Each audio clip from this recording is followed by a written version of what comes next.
being able to write a strong essay plays a very important role in getting into college, whether it's for the SAT or part of an application. A student's ability to write well can often determine where they end up. This week's Mom's a Genius helps make sure your kids are prepared. And joining us this morning is Debbie Marion from essaycoaching.com. Good morning, Debbie. What makes a strong college essay?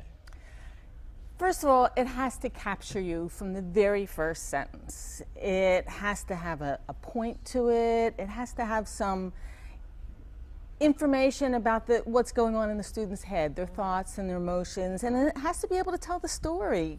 Tell the story about who you saw. I sat next to a woman with a blue dress. I mean, even those kind of details can help people imagine your story about what happened to you, and that's a story that colleges want to hear about, because story in which you are the star in some ways, or just the person in the story, helps them understand how you act with other people and how you think.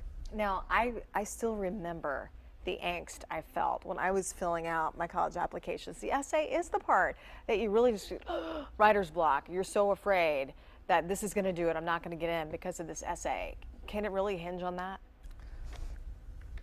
Essays are an important part of the formula that colleges look at. The colleges look at your grades, they look at your test scores, they look at how rigorous the classes were that you took, and they read the essay and they read the recommendations, and they put it all together and they make a decision based on that information. But not every qualified student can get into a school. So sometimes tipping the balance can be an essay that really helps the college admissions officer say, I can tell that this student's going to fit in, they're going to be successful, I like them, I trust them, yeah, let's admit them. So what are some of the common problems that you see? Because you see them when they come in the raw form before you've had a chance to work your magic. Are there common themes that you see where people are falling down? Yes. One student said to me once that in schools they learn how to write about information. They don't necessarily learn how to write about themselves. Students don't really know how to tell their story. They want to say, I'm a hard worker, instead of saying something like, I work 20 hours a week at the grocery store to earn money for college. That kind of detail says that you're a hard worker and backs it up with some evidence that anyone reading it could understand. So those kinds of things are what I see the most. So generalities, not good. You need to get into the nitty-gritty of it. Yes. Do many essays applications give them a topic to write about, or is it kind of a free-for-all? Write whatever you want. It goes both ways. There is something called the Common App, which is on commonapp.org. There are 5 questions, and the student chooses between one of those to write their essay.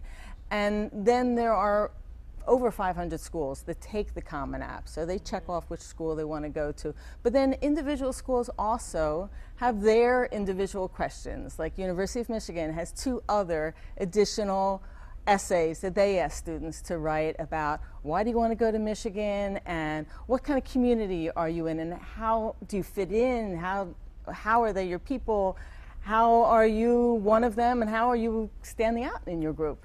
Now you have a workshop coming up. Can you tell us a little more about that? Yes, I have a number of them actually. I have a workshop coming up through EMU and in Ann Arbor. Every year I do something called College Night at the Ann Arbor Public Library, which is really a great opportunity for people to come and learn about how to get into college completely for free. We answer all questions. And that's coming up this Wednesday, October 2nd. And how do people find out that information? Do they go to They your website? can go to my website, essaycoaching.com, and I also work with a couple colleagues that I wrote this book together with, and we have another website together called collegeadmissionsadvisors.com. We can tell that you love doing this. You exude enthusiasm just talking about it, and it's a niche that people need. So Debbie Marion, thank you so much. Congrats to you with all the success you've had. Continued success to you. Thank you for having me. We'll be right back.